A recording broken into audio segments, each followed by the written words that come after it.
Welcome to the Immigrant Education Collaborative Podcast. We hope you enjoy this interview.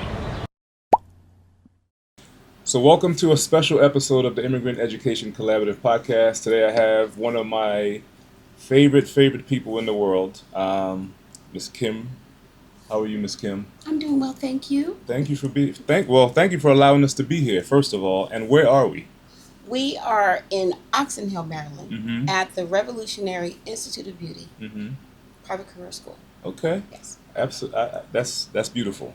So the reason I wanted to reach out to you, I wanted to do this special episode about cosmetology and all the possibilities that come out of cosmetology, right? Like all the different paths you can take, because it's such an integral part of our lives, right? And we don't really think about it. So I want this conversation to be enlightening to others, especially to young people who have an affinity for beauty, fashion, doing hair, nails, makeup, all these things, right?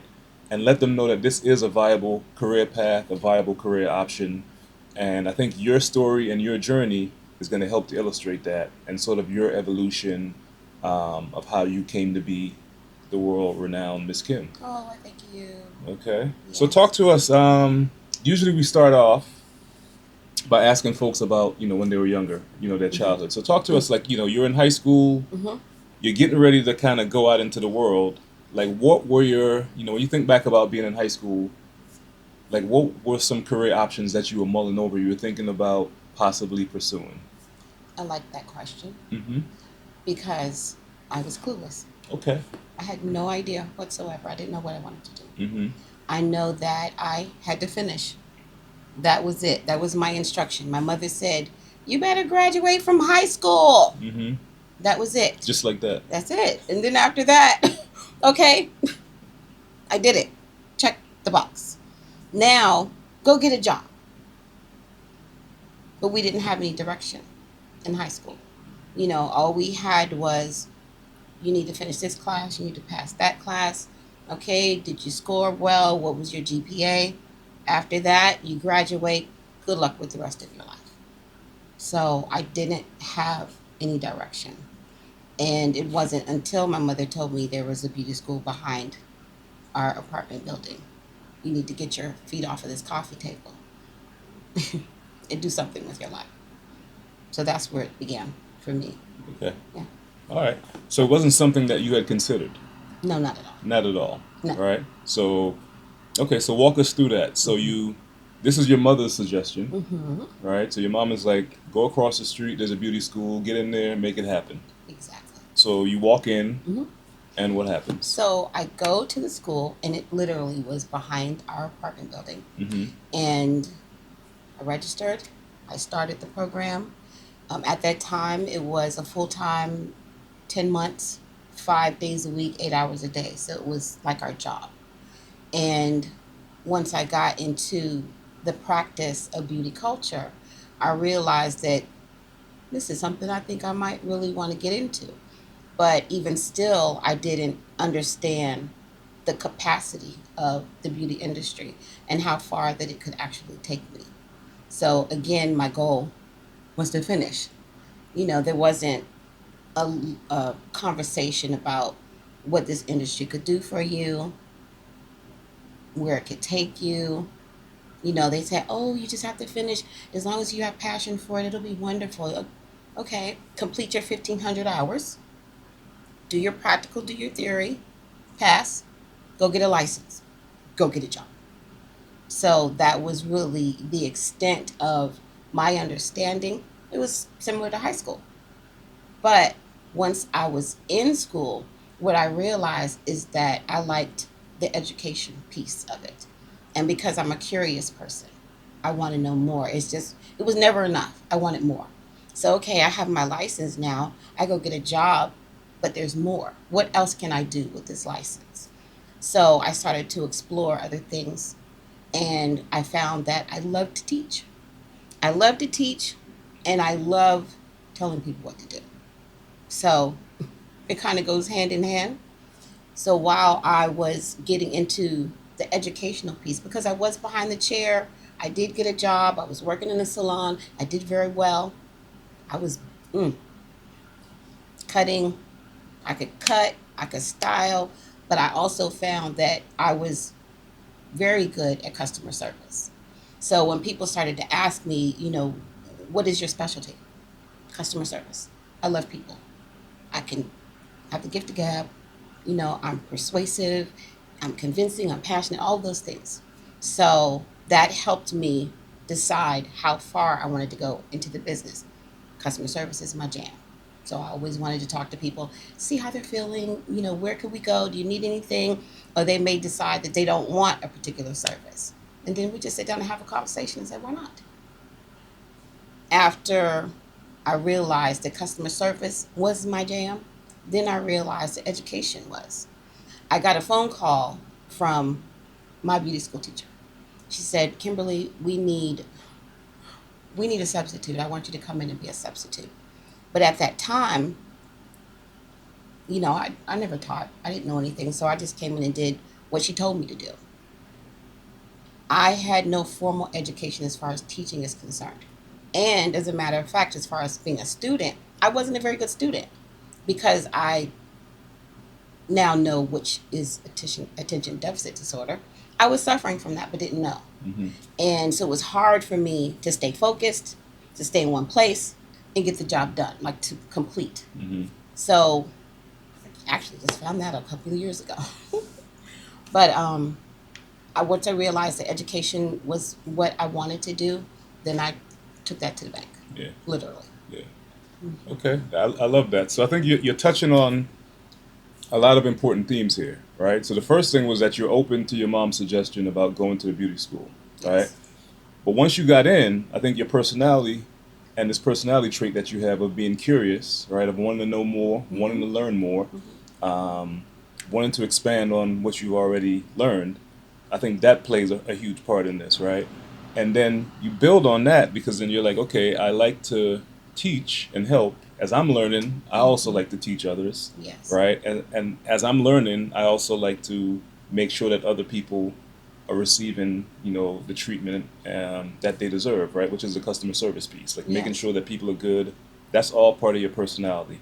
So you're finding something that sort of aligns with who you are, right? Yes. So you're curious. You like to help people. You like to make sure that they're good. Mm-hmm. You also like to teach people, Right. right? So it's almost like in your world, everything is coming together, and it's coming together through beauty school, through cosmetology. It's Mm-hmm. like coming together. So even when you talk about your ADHD that you later found out, Mm-hmm.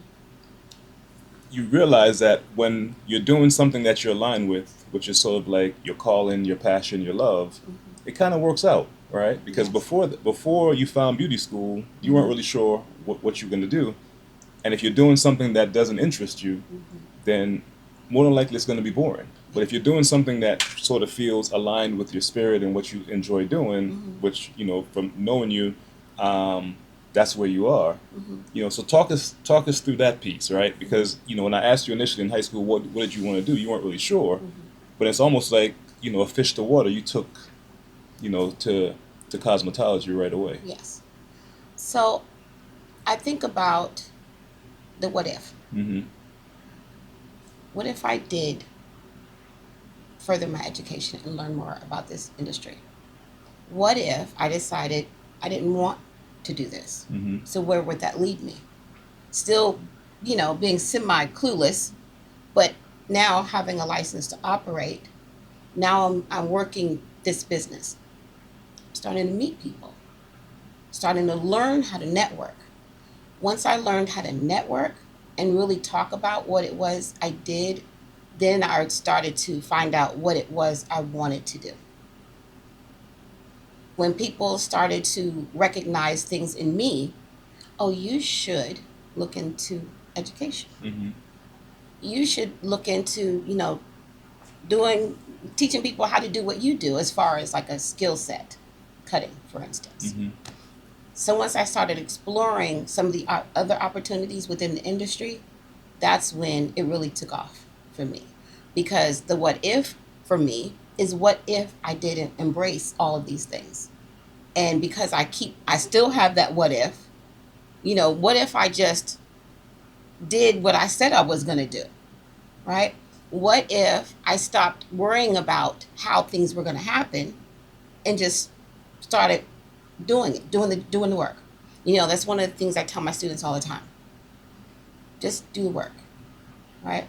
Because we have a tendency to overthink things and all these different scenarios in our head about, oh, I can't do this because I can't do that. Oh, life is this, and this happened. But no, when we overthink those things, then it takes away from our capability and it shrinks our capacity to be able to move forward and do these things. Mm-hmm. So within the beauty industry, once I started doing the networking and I started tapping into, all the other avenues, management really opened up a lot of doors for me, because now I didn't go to college. I graduated from high school. I went to cosmetology school. I got a license in cosmetology. I started doing hair. So then I started getting into the management. Oh, you should be a manager. It's always somebody suggesting, oh, you should be a manager. Okay, well, what if I was the manager? So then once I got into management, now I'm learning the behind the scenes. I'm learning the admin, I'm learning the paperwork, so it's on the job training constantly as I'm moving through Mm-hmm. this 1,500 hours cosmetology license, and now I'm starting to grow within the industry. So now I'm in management. I'm loving management Yeah. because I'm the boss. Right. You do that, you do that. Ah, it was wonderful. Yeah, you know.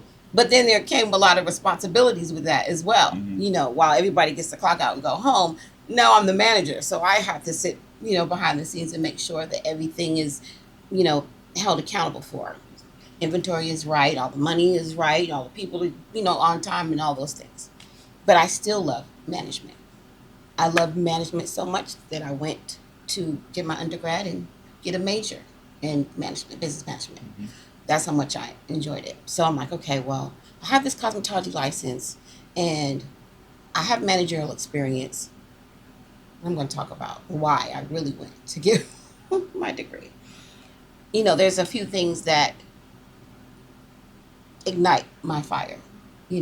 One of those things is when someone tells me what I can't do. What? How you going to tell me what I can't do? You don't know what I'm capable of doing. So that is the fuel to the fire for me. Don't tell me what I can't do, because I will definitely prove you wrong. Mm-hmm. So once I got my managerial experience, before I got the degree, I went back to the private career school and started teaching again. When I started teaching large classrooms, 25 students at a time, AM and PM 50 students, I got a class of 100 people, I'm doing lectures in the classroom. It just gives me chills. I love it.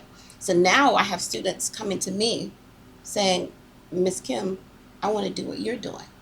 So now I have the opportunity to mentor and to share even further, because I'm learning through these experiences.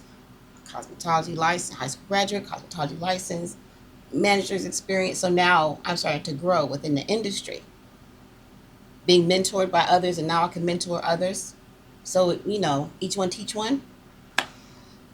It brings me so much joy. Yeah. Mm-hmm. No, I love that. So what would you say is what's the driving force behind you being so open to growing, right, within the industry? Because like you said, you're seeing all these possibilities Mm-hmm. within cosmetology, right? It's not just come in, get your license, and just work, but you're Mm-hmm. seeing, okay, I can grow, I can teach, I can be a manager, I can get into management, right? I can open up my own institute. Like, what do you think for you personally is the thing that allows you to be open to expanding? Is it just curiosity, or It's what else is it? curiosity, but it's also me challenging myself. Gotcha. I can do it because I think I can and I know I can. Mm-hmm. But one of the things that I always remember when I was going through my orientation with my undergrad is the question they asked me, and it sticks in my head: are you going to finish? Are you going to complete the program? Mm-hmm. This is 4 years. Are you going to commit to 4 years? So I think about that whenever I get ready to start another venture, am I going to finish what I started? Because I don't want to get into something else, which I'm in a lot of stuff, but I don't want to get into something else and have a basket with nothing in it because I didn't finish. So that's what keeps me going, and then once I check that box off and say, okay, I did that. Now what? Because I'm always going to be now what? Because I don't like sitting around not doing anything.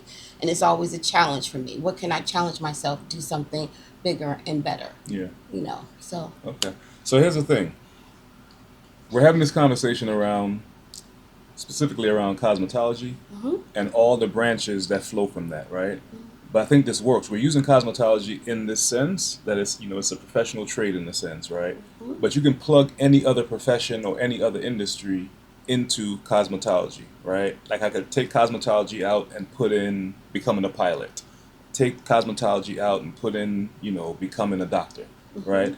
Because it's the framework is what we're looking at. And for you, this is the first question. It's a few questions I want to ask you. The first question is, when your mom suggested beauty school, right? Yes. Like, over the years, have you thought about it? Have you and your mom talked?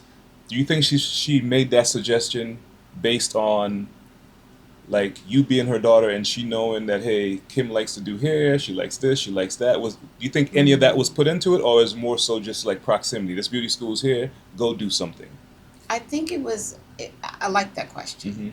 I think it was a combination of both things. One, definitely, yes, she wanted me to get out the house. There was, it's like a strip mall that I could have gone anywhere in that mall to get a job right out of high school, knowing that I didn't want to go to college. I'm not doing that.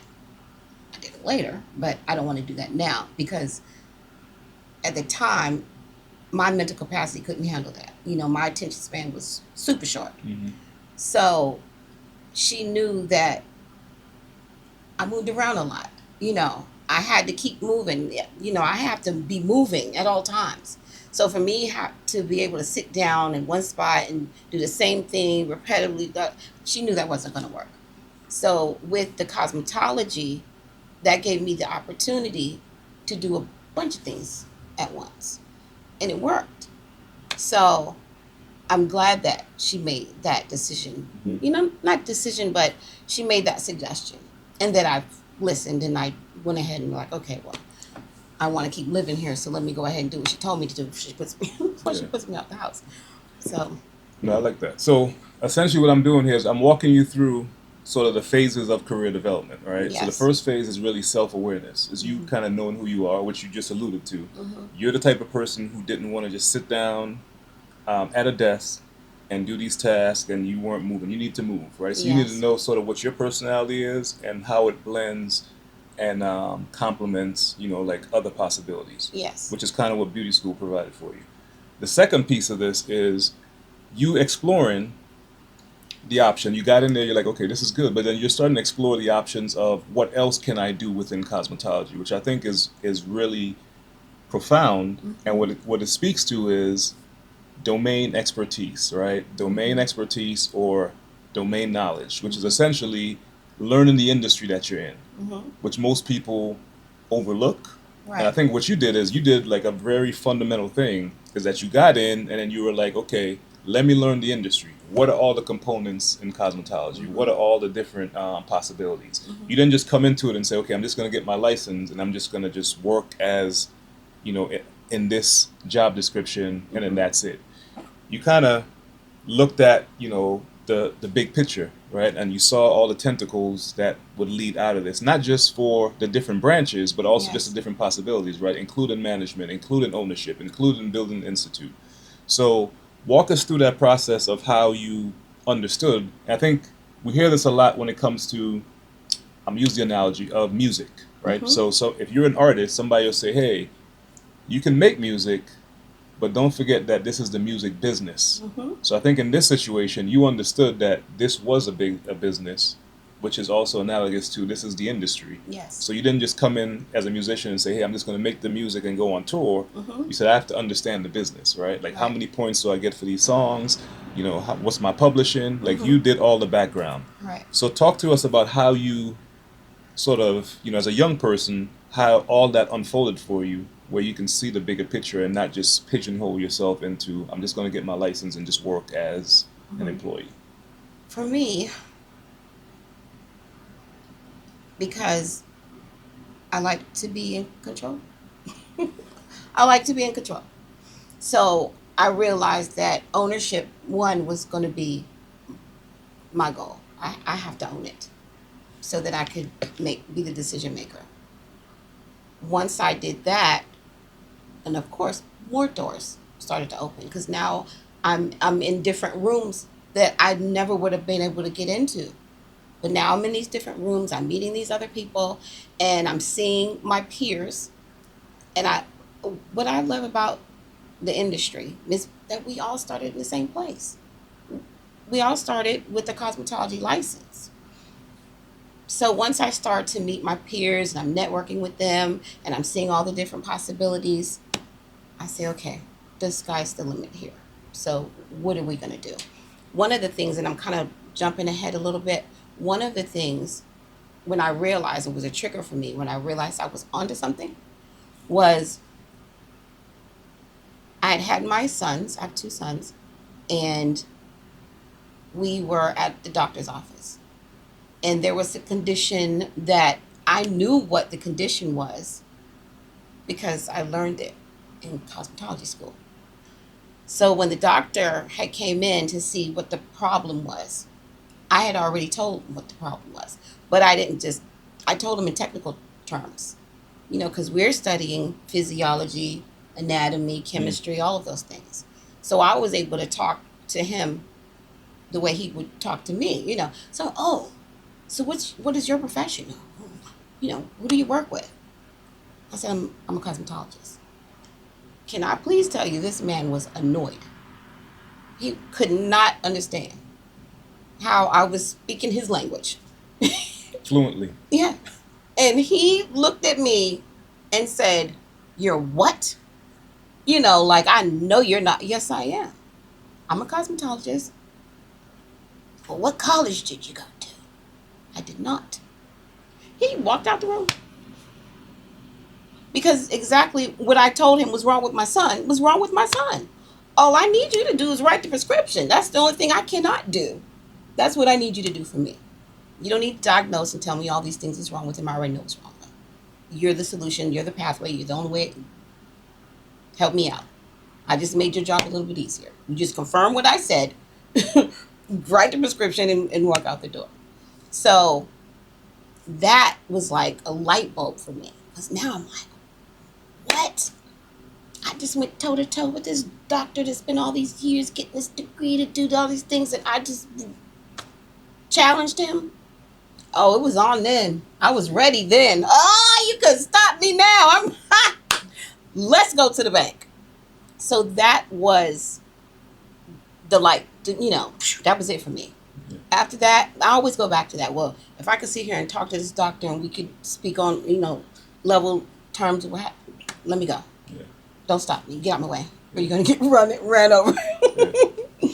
So I love that, man. I think your story, and sharing your story is inspiring. Mm-hmm.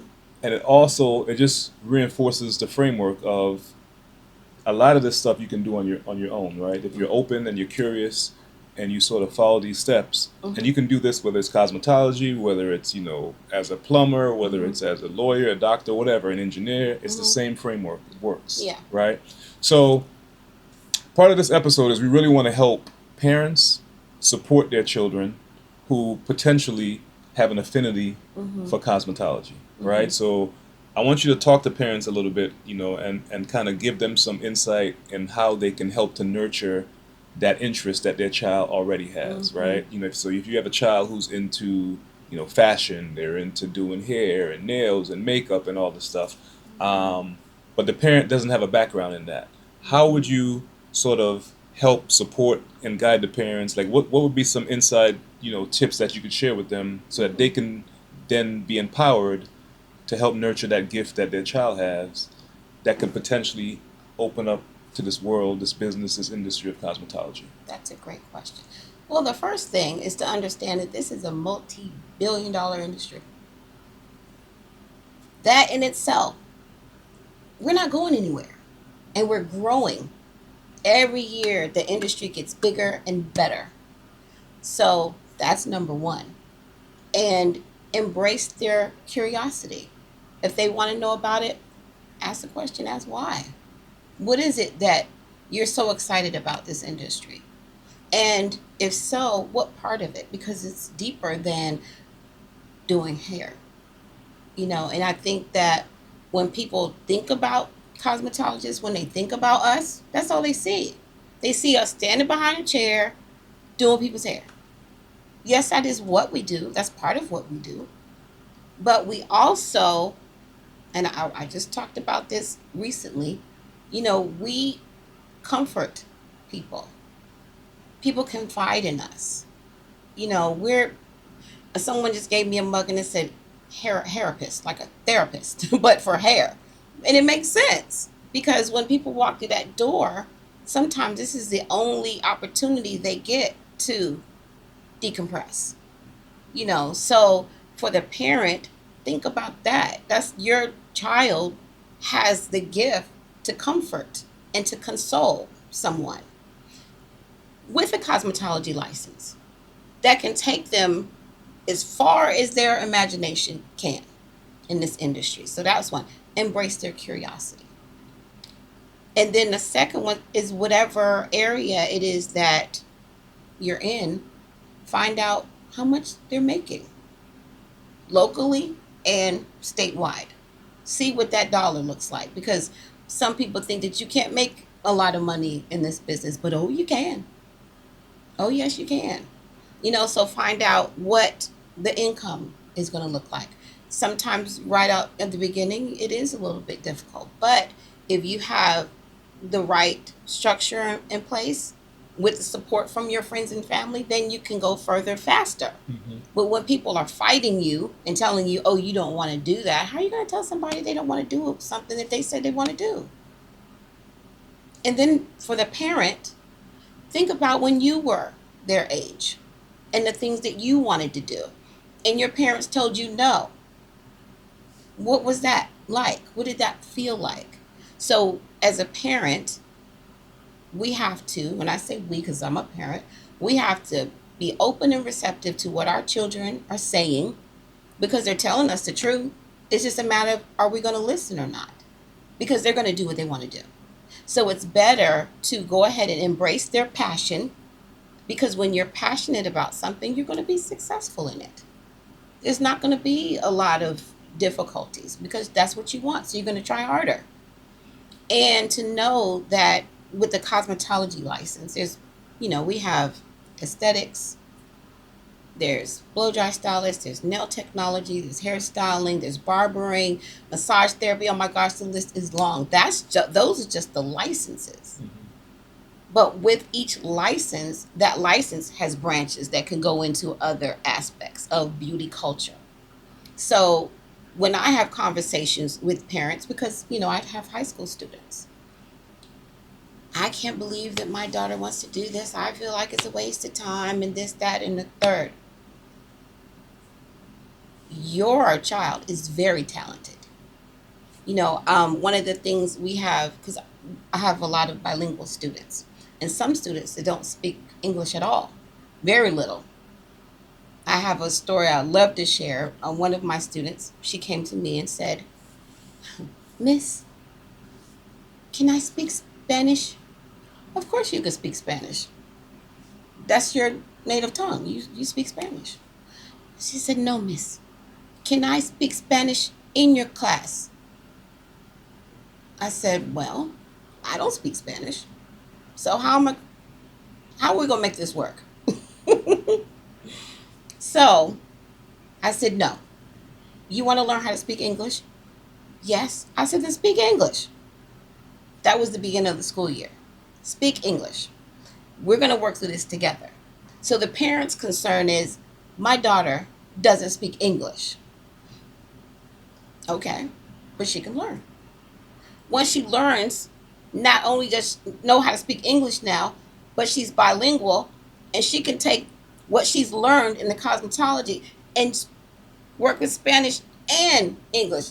Come on now, take it to the bank. So it's changing the mindset for the parent. Change how you think about the cosmetology industry. Do your research. Find out who's doing what, how they're doing it, and how your child can move through and be successful. Mhm. So that would be, my advice Yeah. to a parent. Yeah, I like that, and I think for the steps that you put that in, I think that's crucial, right? So it's learning, what's the child interested in, Mm-hmm. what are they passionate about, and if it happens to be within the realm of cosmetology, there's tons of opportunities and tons of different pathways that you can take within cosmetology. And if parents are just open to doing the research and supporting their child, then the sky's the limit, essentially. Right. So talk to us about your evolution, right? And just go into it in a little bit more detail. You started off, you got certified, you got your license, you started working, right? But then you've kind of fast tracked, to like boss mode, right? Mm-hmm. So, you enjoy teaching, and so talk to us about how the Revolutionary Institute of Beauty came about, right? And based on but I want you to talk to us from you coming out of high school, Mm-hmm. probably not having that vision in mind, No. right? But then once you got in the industry, you saw what the possibilities were. Mm-hmm. But then you also saw how your gifts, your personality, your interests Mm-hmm. align with these different opportunities within the industry of cosmetology. Mm-hmm. So just walk us through, some of the lessons you learned, the hard lessons you learned, Mm-hmm. right, Mm-hmm. as you have evolved into where you are. Mm-hmm. And I dare say that I think you're walking in your calling, you're walking in your zone of genius, right? And you're like one of the most grounded, happiest people I know because I think you enjoy what you do, Thank right? you. You get up every day, and I'm assuming that you feel blessed, you feel grateful Mm-hmm. for finding the thing that brings you joy, right? But just walk us through kind of number one, how your curiosity led you, and then but also how you listened and Yes. got here. Thank you. Mm-hmm. Thank you. The journey. Mm-hmm. Yes. So after several management positions, after going back to the school and having the teacher's position and being in all these different parts of the business for cosmetology Mm-hmm. as an educator, the seniors helping them prepare for their exam for licensure, new students coming in not having any idea on how to turn a curling iron or roll hair or section or hold a comb, to the middle while they're on the floor and learning how to deal with the customers, satisfy the customer, deal with complaints, and learning how to analyze the hair and scalp, and teaching them soft skills, and like, present yourself. Like, you have to come, like, don't play around with this. Take it seriously. Then I started getting, you should open your own school. I kept hearing it. You should open your own school. You should open your own school. I said, okay, yeah. Then I'm there just in the zone. I'm loving what I'm doing. I'm happy here. I have a good job. I'm making good money. I got some customers on the side. I'm taking care of them. So I'm not even thinking about anything else. Until, because remember what I said when somebody told me I can't do something. Woo! I was seeing how people were being treated, how I was being treated after being in one institution for a very long time. And I tell you what, I asked for a raise and I didn't get it.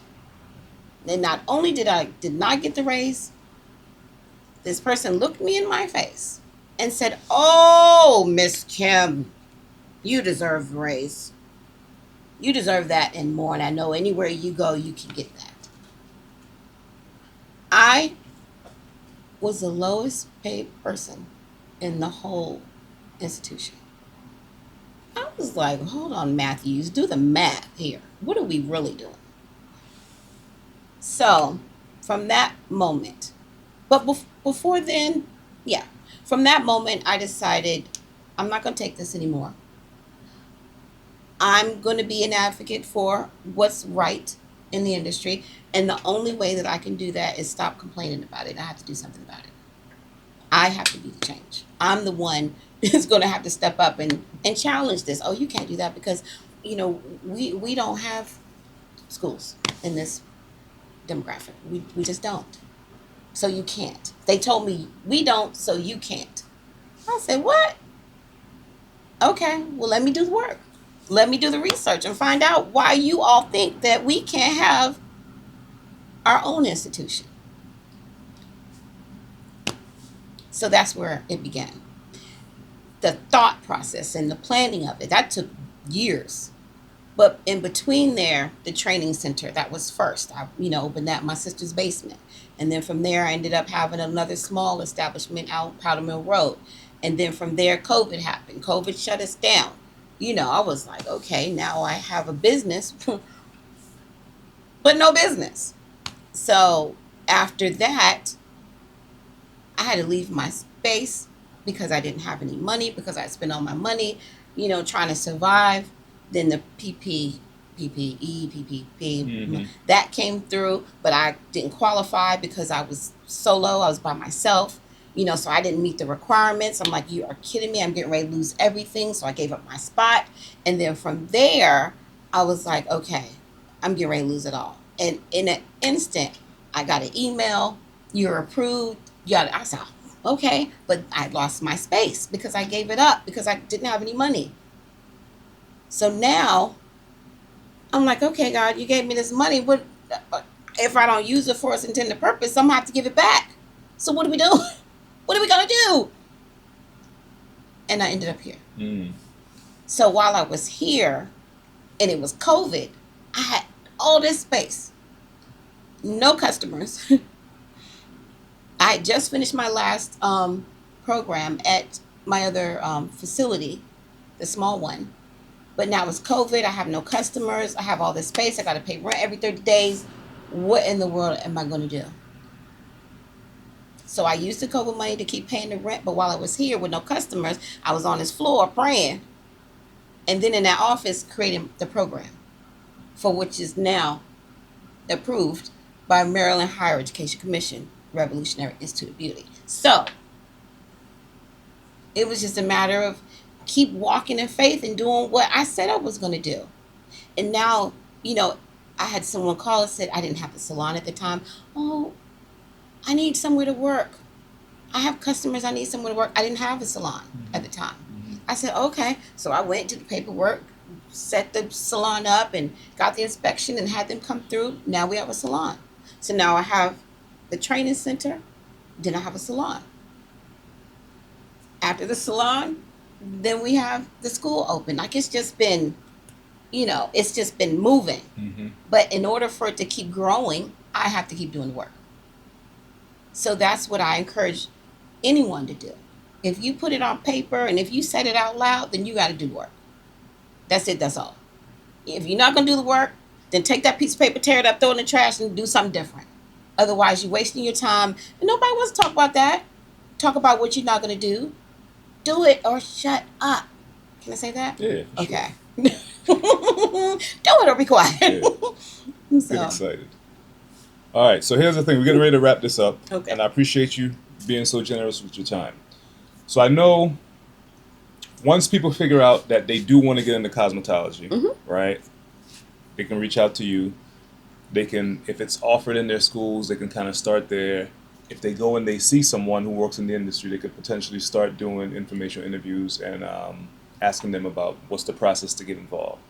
But what I want you to do is to help those folks out who are not really sure where to get started, right? Like it's something, they say they live in an area or they go to a school, it's not offered, but the child is actually showing some interest in doing that.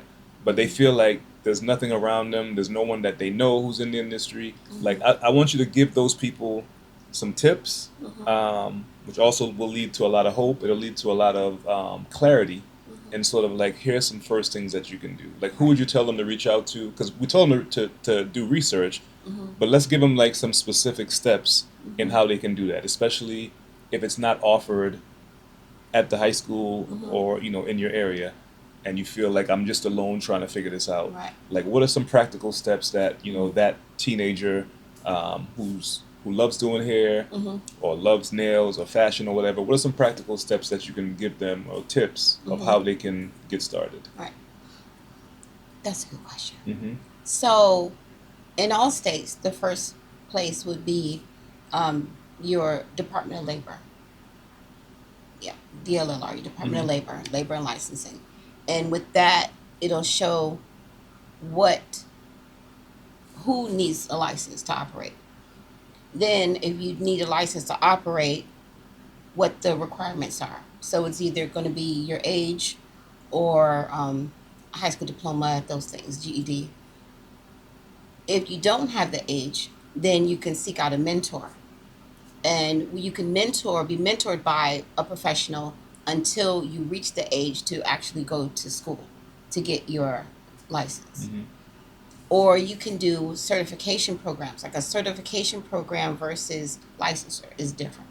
So, for instance, in Maryland, we have a braiding class that's for certification. So you're learning the skill set, you're learning business, you're learning safety and sanitation for certification, but you don't need a license to operate and do braiding in the state of Maryland. So depending upon that state would govern what your scope was and what you have to do. So Department of Labor, reach out to area salons, community centers, and some community centers have boot camps, especially during the summer. Teen boot camps, modeling clubs and stuff like that. I was in a modeling club. That was so fun. But there's different clubs and stuff that you can get involved with just to see if that's actually something you want to do. You don't have to sign the dotted line if you're not sure. Find programs, talent shows or something. You can work behind the scenes doing things.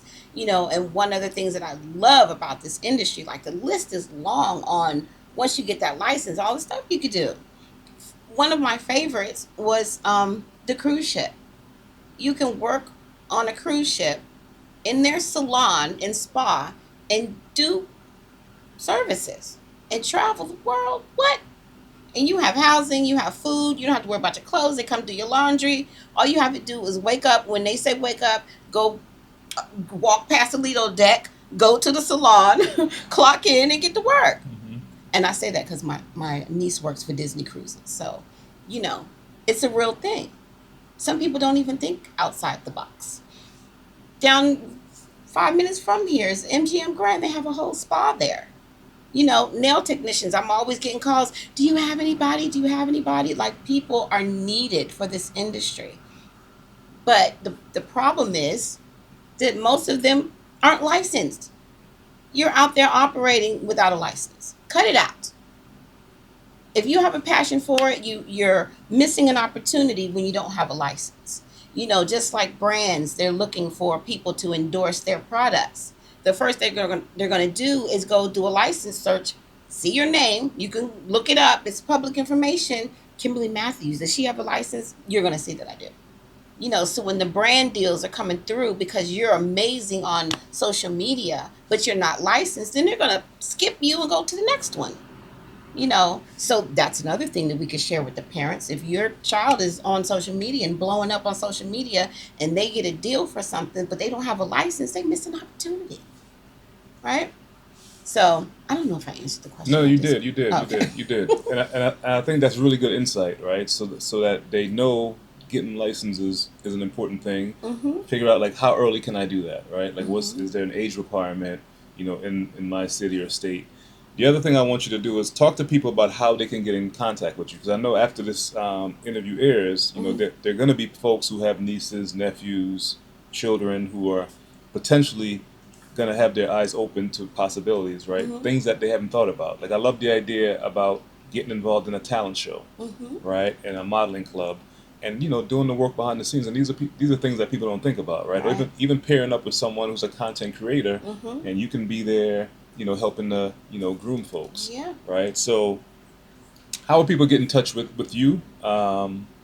If they want to reach out to you and they see they love your energy and they're like, hey, I definitely want to like work with this lady. Oh, I thank you. Mm-hmm. Yes, we are the Revolutionary Institute of Beauty. We're on all the social media channels as Miss Kim's Beauty LLC, Miss Kim's Beauty Exchange, and the Revolutionary Institute of Beauty. Is just a simple search. You could even type my name in, Kimberly Matthews, and it'll lead to all things. Yeah. We have our website is up, and we're just a phone call away. What's the phone number here? I'm going to read it: 301-485-8738. Give us a call, shoot us an email. We're going to pick up, and we're here. Or you can just walk on in and knock on the door and ask questions. Okay, I love that. So finally, this is my question. This is a question for me. Okay. When I think about cosmetology, right? Is it as simple as what? Is it as simple as everything you do that involves grooming? Like, how would you break cosmetology down in like layman's term for somebody like myself who has no like when I think cosmetology, I just think of like beauty school. I think of it on this high level that I don't identify with. Okay. But how would you break it down for somebody like me, like in the simplest terms? Because I'm sitting here racking my brain. I'm like, is it just everything that has to do with grooming? Like, how would you break that down? So, I always say first, all things beauty. So definitely yes, grooming. But we have practical, which is our hands-on. So we have to learn how to do the skill set, and then theory, where we have all these are all of our books where we learn the technical side of things, because you have your theoretical and then you have your practical, and we have to be able to put those two components together. So when we do put our hands on people, that we're not going to cause them bodily harm. So we have to learn. There's trigger points. We have to learn where we can touch and where we cannot touch, because we don't want to hurt anybody. So, while you're learning the business of beauty, you're also learning how to protect yourself and to protect your client. Protect your business, because it's our responsibility. It's their right to be protected, and it's our right to protect. So, this is a service industry. So we're serving people. So when you think about, and that's such a good question. When you think about cosmetology, you're a servant. You're serving people. So you have to be friendly. You have to be able to communicate. You have to look people in their eye and talk to them. So if you're always on your phone and you don't want to talk to people and you're saying, I don't like people, this is the wrong business for you. Go do something else, because nobody has time for it. And the customer service piece, like we talked about earlier, there's retail. I mean, there's so much product. We have one of our young ladies, Kendra, K. Michelle. She has her own product line. One of my former students, she is doing the thing. And when I think about some of my other peers, Mr. Bennett in DC has one of the biggest schools in Washington, DC, started with cosmetology license. Okay. He's got stories in DC. And, when you think about the industry and where it could take you, you could do this, you could do it small and have your own little suite and run your business and be huge in your small space. But it depends on what you want to do with it. But you have to start with the formal education. This is formal education. We have license to operate. We're not just out here doing hair, and it is fun. We're having fun. One of the things I wanted to share too is we're getting ready to go on tour. And hopefully next month we'll be in Ocean City doing our continuing education and hands-on training in Ocean City. Nice. So that's one of the other things. I'm going to check that off the box. I want to do a tour, right? So anything that I can do, you can do better. Get excited. Yeah. No, I love that. And I think what I love from what you just said is you're showing like how this thing can expand and go in a lot of different directions. I love that you touched on the product, right? About K. Michelle, about what Kendra's doing. That's really, really amazing, right? So that people know that, okay, you can come in, you can start off, but there are all these possibilities of ways that you can grow. And I think that's important for parents to understand, right? It's not just doing this. You're not pigeonholed into one thing. It's really, you're limited by your curiosity and your imagination, specifically in this industry. Right? So I really appreciate you saying that. Anything else that we didn't touch on that you want to share? Because I want to like give you some flowers before we wrap this up. Thank you so much. One of the other big industry, Mm-hmm. huge, is weddings, right? Yeah. So I have a former graduate. She came through our state board refresher. So we offer state board refresher for students that have gone to school, they finished their hours. This is so important because a lot of times people think that because they completed their hours, but they never went to go get their license, that they have to go back to school. You don't have to go back to school. Your license or your hours are your hours. Mm-hmm. So if I completed 1,500 hours 20 years ago, I don't have to go back to school. Those hours are mine. I paid for them. And now I just need to find out what is the current test, because the test does keep changing and updating. So what is the current test? Who do I need to call to find out that information? I can get into a refresher, do however many hours it takes me to learn the new test, practical and theory, and then go get my license and get to work. Yeah. So Tashina Williams came from Chicago. She did not have a Maryland license, but now she lives in Maryland. She couldn't get her reciprocity, so she had to go and retake the test all over again. She came here, did the refresher, did her practical, did her theory, passed her test. She's running a bridal business only. That's all she does. She is killing them. Makeup and hair, weddings only. That's it. So when you think about the capacity in which you want to do this business, what do you like to do? Yeah. She likes to do bridal makeup. She likes to do bridal hair. Yeah. So that's all she does. Yeah. Some people only want to deal with kids. Yeah. Good for them. Thank God for them. Yeah. You know, that's I don't have the patience for it. But again, how do you want to run your business? Yeah. So that would be, for me, the biggest takeaway. Yeah. You know, you get your license, then what you going to do? You find out what you want to do, make a plan. Get a mentor, get with someone who's doing what you're doing, so you don't have to figure it out. Okay? You can fast track it if you connect with the right people. So, you know, I wish somebody would tell me that. You figured it out, though. I did figure it out, but, you know, it would have been more helpful if somebody said, oh, you're going to need a mentor. But yeah, now I know. It'll save you some time. So let me say this to you as we wrap up, right? I got to give you your flowers. I think one of the things that I personally enjoy about a lot of the people that I know is when a lot of folks that I run into, they're living in their element, right? They're operating in their zone of genius. They're doing the thing that they're truly aligned with. And I think you're one of those people, right? So and so that gives me great joy to know that someone is in a space who I can close my eyes and not worry about, because I know that person's going to do right? So I feel like you're one of those people who I'm very happy that you're in the space that you're in and that you're in the position that you're in to kind of bring along the next generation, to serve people with a level of integrity that is out of this world, right? And you're doing it from it, like, it makes you happy, right? To serve and to help people. So I really love that, man. Anytime I see someone who's in a position, of authority, and they're handling that power well, and they're not abusing it. So thank you, first of all, for being one of those people. The last thing I want to talk to you, and we're gonna wrap it up, is this. And you mentioned find the who, right? Find the person who can mentor you. Find the person who has the answers, right? Because that person can teach you the how. This is how I did it. This is how you can do it, right? But I want you to talk about the why, right? The why. Like, if the why is big enough, then there's a saying that says, like, if the why is big enough, then anything that you encounter, you can overcome, right? Yeah. As long as your why, your reason for doing this. Like, if your reason for doing this, if your why is big enough, then no matter what you encounter, you'll overcome it. Right. What is your why, right? And how big is your why for what you do?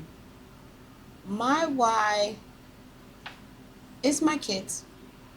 Yeah, of course they don't want anything to do with the beauty industry, but they're encouraged by my ethics. They're encouraged by the work. You know, they know without a shadow of a doubt there's not going to be an excuse. You know, so my why is I need to not talk about it, but I need to be about it. They need to see me do the work so that when it's their turn, they don't sit around and make excuses, because we don't have time for excuses. laying in bed all day, sleeping, doing what? What are we doing? You know, my why is that I want to live a fulfilled life.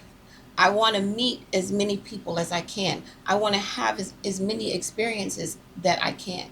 You know, I want to tap into everything that the world has to offer.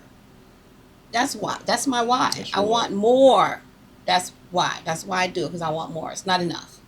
You know, and they say, oh, well, you're doing so much already. For whom? For me or for you? Because what I'm doing is for me, and this my capacity for those things.